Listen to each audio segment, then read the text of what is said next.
l'Imperial Palace d'Annecy.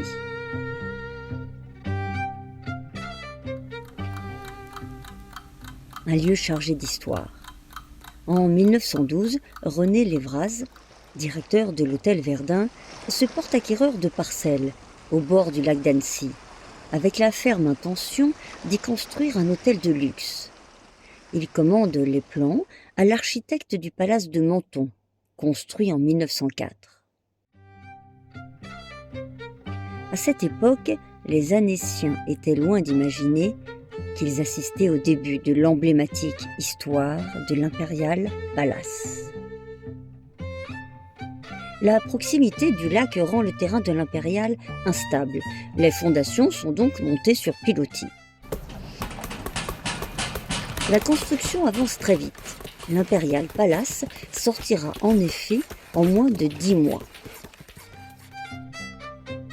Réparti sur 7 niveaux, avec 8000 m² de plancher et 1500 m² de toiture, l'Imperial Palace compte 300 chambres, dont certaines font plus de 40 m², et 200 salles de bain.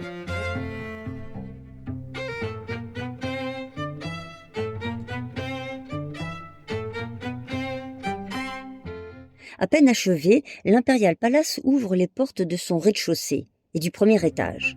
Les premiers invités sont subjugués par la découverte d'un restaurant style Louis XVI et des salons Empire. Pour la soirée inaugurale, ce sont une quarantaine d'Américains de la haute société qui sont réunis. Les travaux de finition s'étaleront jusqu'en 1918, au milieu d'un parc de 41 000 m². Mais peu de temps après son inauguration, le développement de l'Imperial Palace est freiné par le déclenchement de la guerre de 14-18. Il faudra attendre la signature de l'armistice pour que le navire amiral des établissements de luxe connaisse ses heures de gloire. L'établissement devient alors une étape obligée dans les loisirs des grands de ce monde et des têtes couronnées. La liste de ses hôtes, durant ses 50 premières années d'ouverture, est impressionnante. Sa splendeur, le sultan d'Égypte, la princesse Clémentine de Belgique, la princesse Rustoli d'Italie, le prince Georges d'Angleterre, futur Georges VI, Sacha Guitry, la famille Peugeot, Sacha Distel, Edith Piaf ou Charlie Chaplin.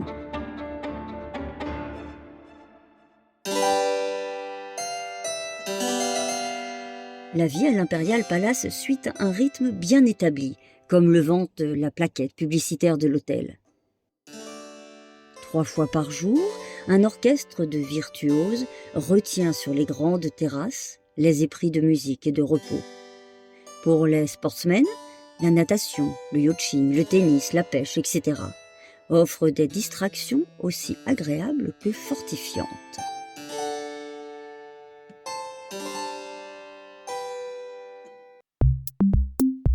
Dès le début des années 30, la conjoncture entraîne plusieurs changements dans la direction du palace.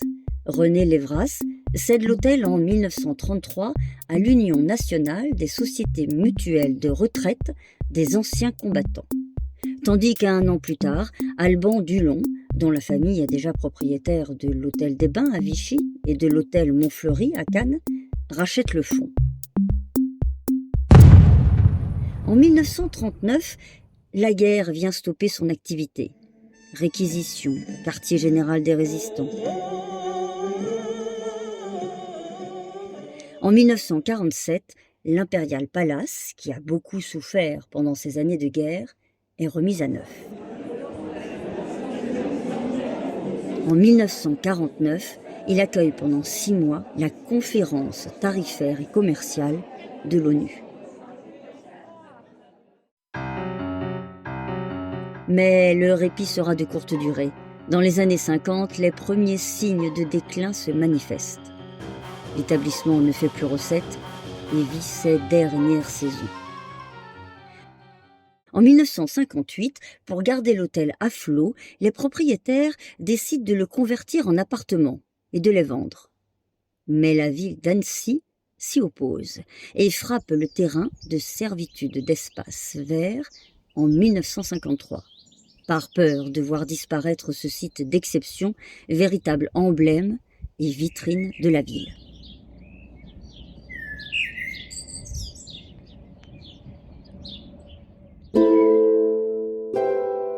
le 31 août 1967. L'Imperial Palace ferme définitivement ses portes et sombre avec ses souvenirs.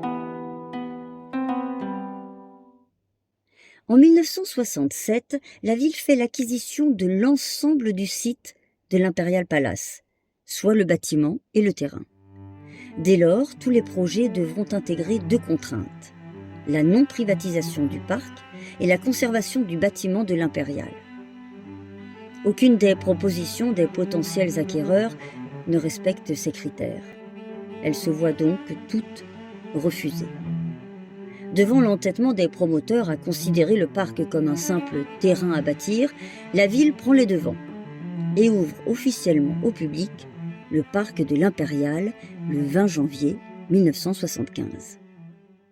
La ville rédige ensuite un cahier des charges extrêmement précis pour lancer la rénovation de l'hôtel.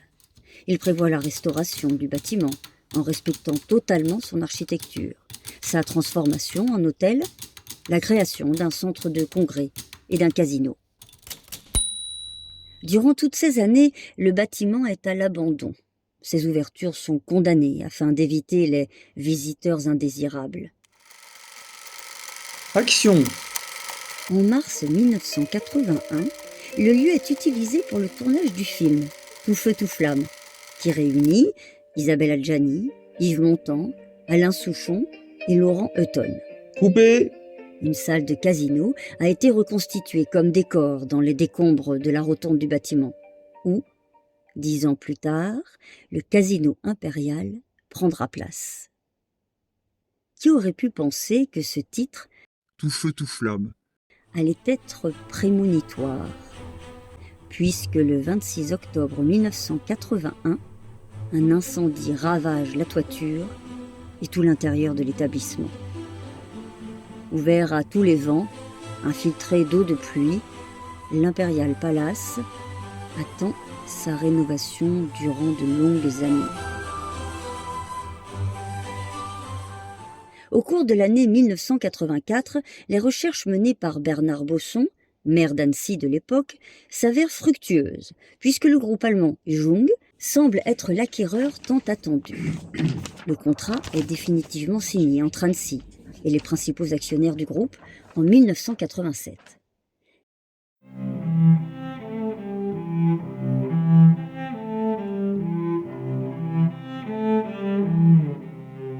La première pierre est posée le 17 juin 1988. Pendant les années de réhabilitation, le groupe Jung se retirera au profit du groupe allemand Hopf. Les travaux de réhabilitation sont impressionnants. La première étape du chantier consiste à vider l'intérieur de l'Impérial, ne laissant en place que les grands murs extérieurs, comme un décor de théâtre.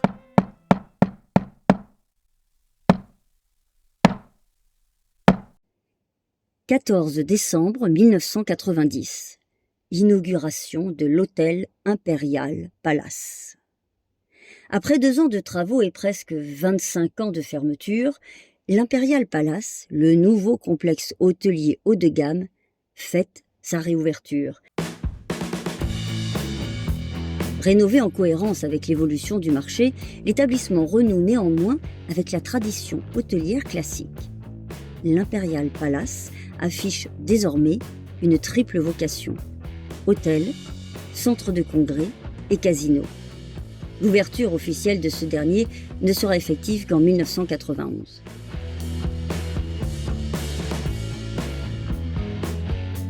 À l'ouverture, l'hôtel compte 99 chambres simples ou doubles, de 24 à 45 mètres carrés, 6 junior suites d'environ 60 mètres carrés et 2 grandes suites de 76 mètres carrés et 162 mètres carrés. Cet équipement touristique haut de gamme permet à Annecy de renouer avec la grande tradition hôtelière, tout en offrant des prestations compatibles avec les exigences contemporaines du tourisme d'affaires. Un atout essentiel pour le dynamisme économique de la région.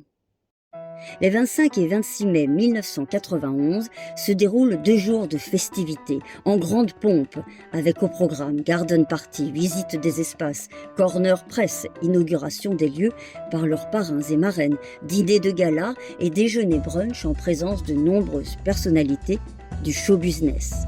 Artistes, journalistes, écrivains tels que, entre autres, Daniel Sicaldi, Henri Salvador, Paul Lousoulitzer, André Dussolier, Bruno Mazur, Carole Laure, Nicoletta, Valérie Mérès, Monsieur le maire Bernard Bosson.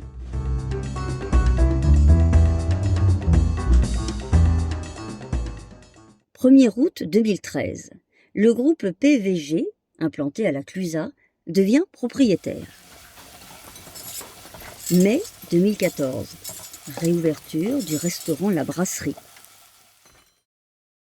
18 mars 2016. Création d'un spa de 600 mètres carrés avec piscine de détente, sauna, hammam, douche à expérience et cabine de soins.